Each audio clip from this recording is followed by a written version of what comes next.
Right. So, 100%, yeah. 100%. So now you have a background in entertainment and technology. That doesn't really kind of that's not a normal combo there. What's that all about?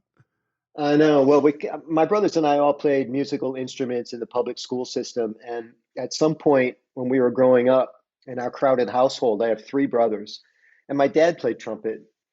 It was easier to combine our practice times rather than try to find an open slot in the basement schedule. So we'd end up playing duos, duets, and trios.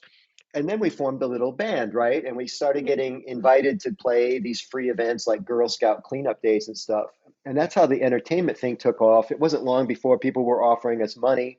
Same thing we all went through in the speaking business. The first time somebody offers you money to speak, you're like, well, I don't charge. Well, And wait a then minute. you What's start what's thinking, a Girl Scout cleanup day? What is that?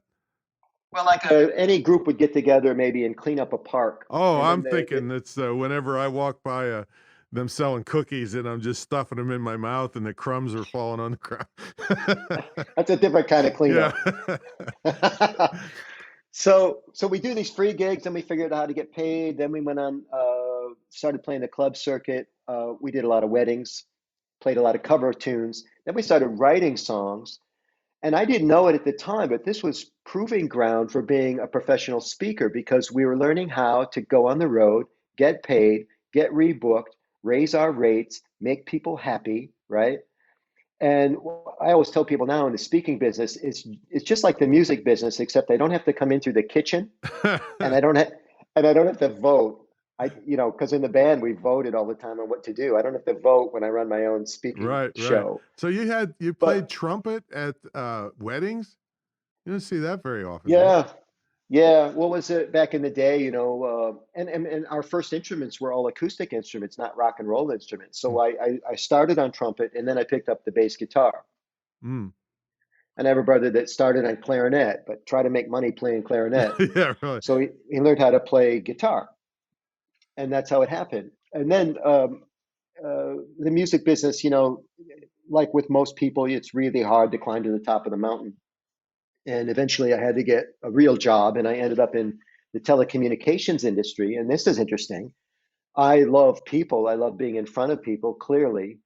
And this telecommunications job, I was making 50, Tom, 50 outbound calls a day to people I would never meet to try to get them to cut a purchase order for telephone equipment. Yikes.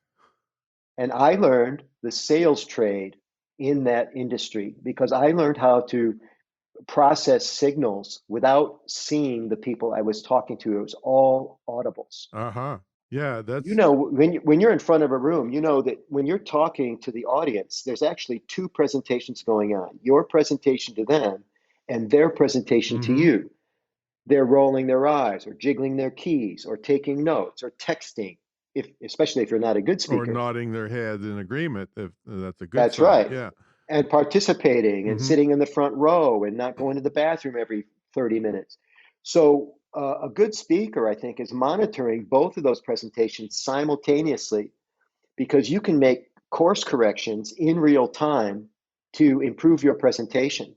And I learned how to do that on the telephone. Why didn't he answer me right away? Is he answering his email? Did he drift? Did he not like the price that I just mentioned? And again, back to the Seinfeld thing. When you dig deep into that, sometimes I would even ask him, "You hesitated just now. May I ask why?" And he would tell me. Sometimes they wouldn't tell me, but sometimes they would. And I was just learning more and more and more, not only about myself, but about the communication process. I hope none of them said they pulled a Jeffrey Toobin on you. I don't know if you know it. That Some of you will have to some of you will have to Google Yeah, Jeffrey Toobin to appreciate that joke. so you're being forced. It kind of reminds me of a sight impaired person, how their other skills, get sharper. So it Yes. seems kind of like that was happening with you because you were on there and all you had was the verbal cues instead of the visual. 100%. And I got that from the music business. When you're supposed to be playing a B natural and you play a B flat, all the guys in the band look at you. That's a pretty fast feedback loop. And when you're working alone, like a speaker or a writer, an author, unless you're working with an editor or some sort of continuity person, you have to be your own fast feedback loop. You have to understand really quickly what just happened. And it's not easy to get to the bottom of it when you're on a time schedule, say in the middle of a slide deck, or you're trying to close within 30 minutes.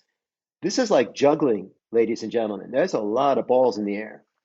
Yeah, and I just can't imagine why a lot of speakers haven't taken me up on what I have a method that's mostly offbeat in that I never use PowerPoint. I No. and I had to use it one time for a big spokesperson job for because they forced me into it. But I Yeah. don't, and so I never get caught if the time gets cut. Well, I have stuff on my desktop and I play videos and I show